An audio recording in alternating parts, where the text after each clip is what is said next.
I will say right now that the only reason, like, I feel like that was a completely different game with Dead by Daylight stuff added in at the end. I get like a 1. That one's bad. I give it a 1. That was rough. Yeah. The easiest way to do this would have been if you wanted to make a Dead by Daylight game and you wanted to make the fans happy, take the Trapper and just have his story.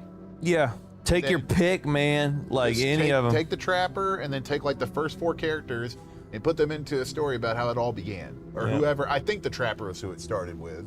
I would say, because he was the first cover athlete. Yeah, take that. Cover athlete, like Madden. Yeah, and then get his backstory, put them in that level, and then have them play through it. And then you can have each character survive and just have fun with it to where you create multiple different storylines with it. That's just weird and boring. Yeah, I think boring is above all else. That was... Yeah. Thing is, the killers have their backstories and Dead by Daylight. I know. Explore that even more. Yeah. Take their base little backstory that they have and put it into like an actual campaign. Yeah. Make it like 2 hours long. There you go.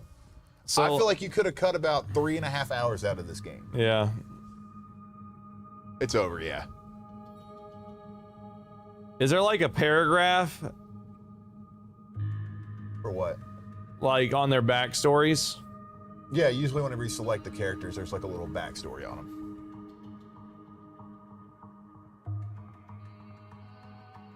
Are you looking at So the Trapper's name is Evan McMillan. He was a wealthy heir who snapped after being used as an enforcer by his abusive father.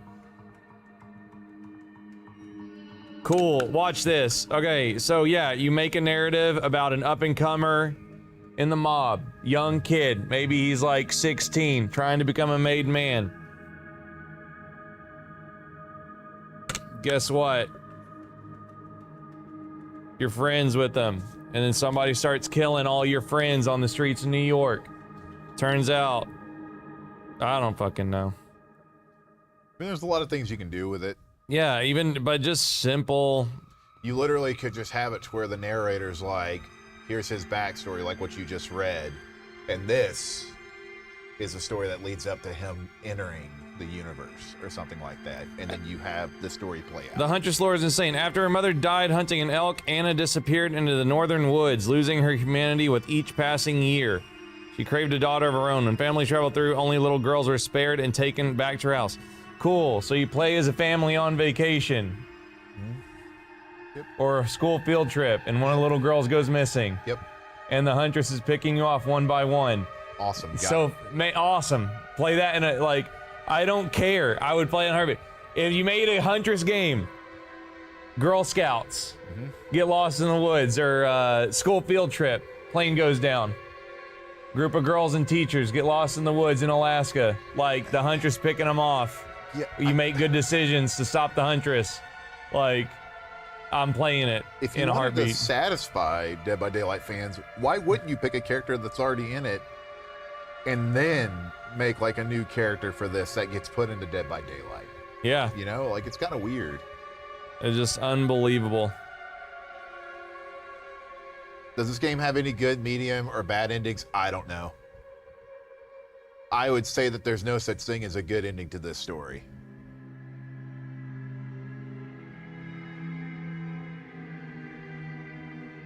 I could write 5 script synopsises instantly off of each.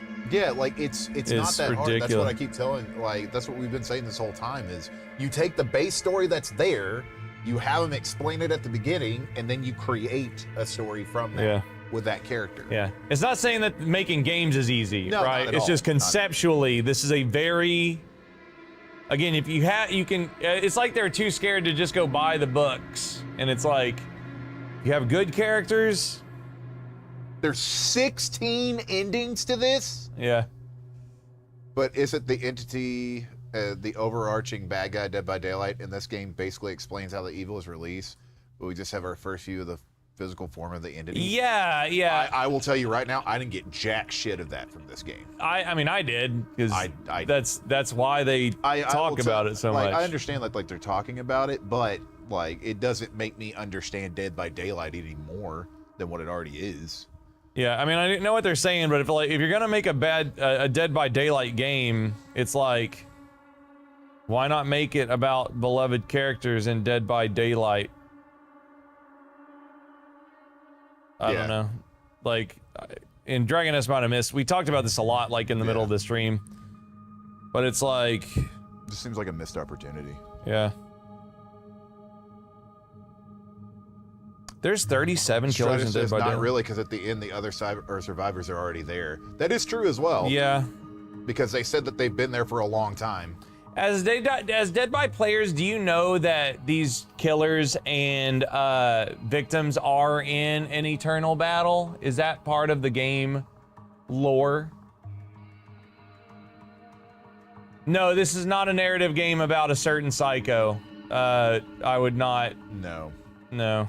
If this would have been the very beginning of Dead by Daylight explaining the entity, maybe, but the ending of that show like tells you flat out that that's not the beginning. Sally Simpson, the nurse in Dead by, came to town with dreams of children's feet and laughter. Let's see. Sally only could get a job at an asylum. Nobody sought employment there unless they were in dire need. Without any education, she started at the bottom during the hard night shift. Over the years, her mind had reached its limits. 2 decades of seeing horrid things violate. I got it. 5 kids get trapped in an insane asylum. And the nurse tries to kill them. Once again, like... Good characters. Like, just... Oh, man, that's so fucking crazy to me. About all that, you can make each one of those stories about 2.5 to 3 hours long and have a great time with it. Yeah. Just... That was awful. It was. Really bad. I feel like having the Dead by Daylight name on this is just kind of wasted.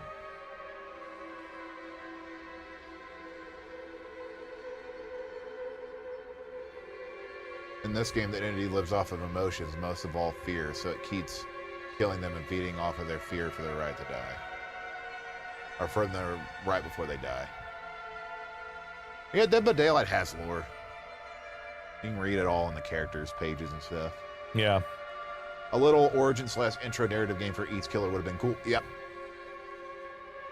And the cool thing is, if you wanted to put $60 on it, if you made it 2-hour stories for each, you can literally make so many cool stories from each of the characters. Yeah. Make like the first one $60, you get the first 4 killers. Each one of them has a 2-hour-long story that you can get like 3 different endings on each. Bam. Yeah. Bam. You released a game called the Dead by Anthology. Yeah. 10 games. 1.5 hours long each. Wild. Maybe try the dating sim instead. What's the dating sim? I did, like, the last time I went to the bathroom, I was like, I'm just curious. I gotta see what the reviews are. They're like 5s. Really? Yeah. I think the subtitle for IGN's review was Until Yawn. Yeah, just crazy. Yeah, credits are still rolling. Yeah, we always watch the credits. Yeah. It's really sad because I don't even really give a shit about seeing the other endings. I don't. Especially since there's 16. Yeah, I don't.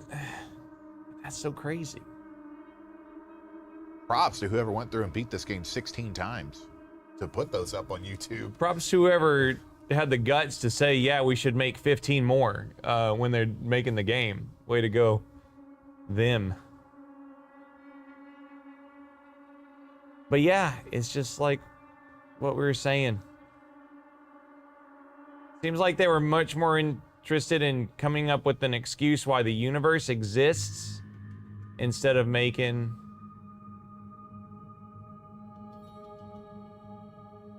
Hooked on You as a Dead by Daylight dating game. Yeah, that's awesome. You think there's something to say creatively when you don't go for the low-hanging fruit and make a worse product? What do you mean? Like,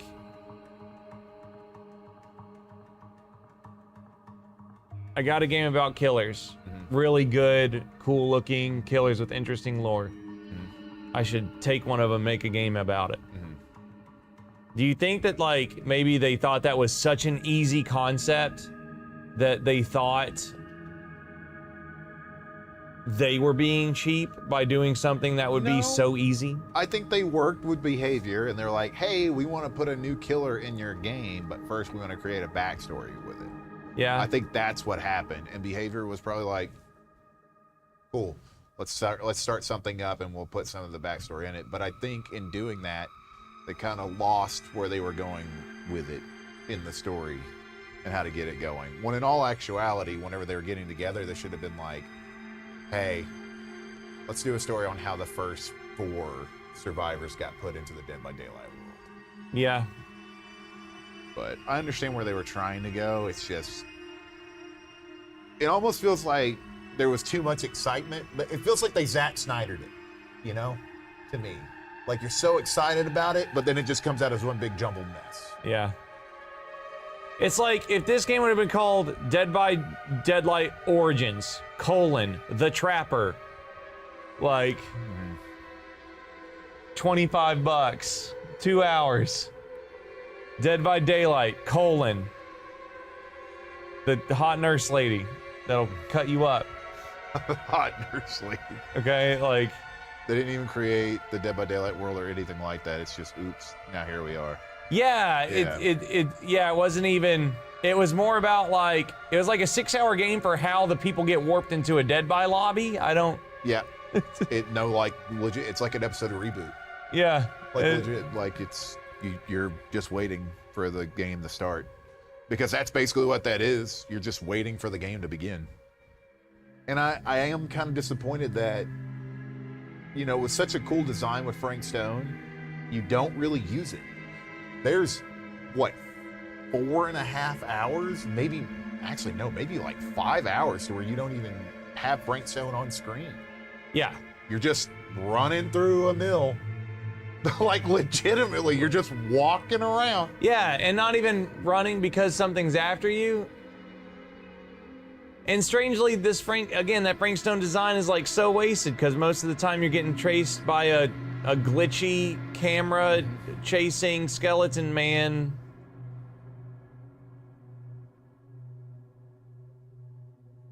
Utterly insane. This game was just showing what happens when you are waiting for a killer with a 999 ping to load into a game. Yeah.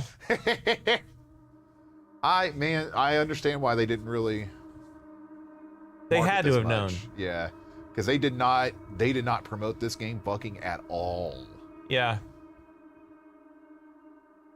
Like, I feel like whenever The Quarry was coming out, it was everywhere. I agree. Like, there was bumpers all over IGN, on Twitter, Instagram, Facebook. No matter where I went, there was stuff for The Quarry. Yeah. There was trailers of it on TV, like every show I was watching. This, no. I think they could have made this game way better if they made the whole game from Frank's perspective. You mean like Mortal Frank? I don't think any game like this would be that good if you were playing as the killer. At least a Supermassive game, because the magic comes from making decisions and then dealing with the consequences. One of the other issues with the game is that you know half of the cast is alive and well, so nobody, you know that there's not going to be anybody that dies. Yeah. Also, when's the gun coming into play? Yeah, she never uses it. Chekhov's gun, the only rule in any kind of fiction writing is that if you show a gun, it's gonna get shot later. Yeah. It's called Chekhov's gun. If a gun shows up, it better get shot.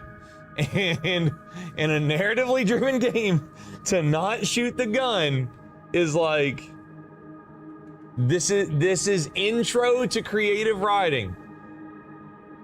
This is creative writing 101 in college. If you put a gun in your character's hands, they better shoot it. A table in a wrestling match, yeah. If it gets put out, the person who put it out's usually going through it. Chekhov's gun can be a red herring, though. Yeah, if you want to disappoint your audience, like, okay, Mass Critic, that is the way wrong thing to be contrarian to. You know what I'd get if I use Chekhov's gun as a red herring? A fucking C on my character. When does it happen? When does what happen? They show a gun and it doesn't get used. Yeah, when does that happen? It's probably a bad movie or a bad game. Because every time I think about it, it usually gets used. Like, the first thing that goes into my head is Shaun of the Dead going to the Winchester. And they're like, it's a prop gun. It's a prop gun. And then they get it and it's real. Like, Yeah. That's the thing that goes in my head. Like, I can't think of... Even when the characters think it's fake, it ends up being a real gun. Yeah. Yeah.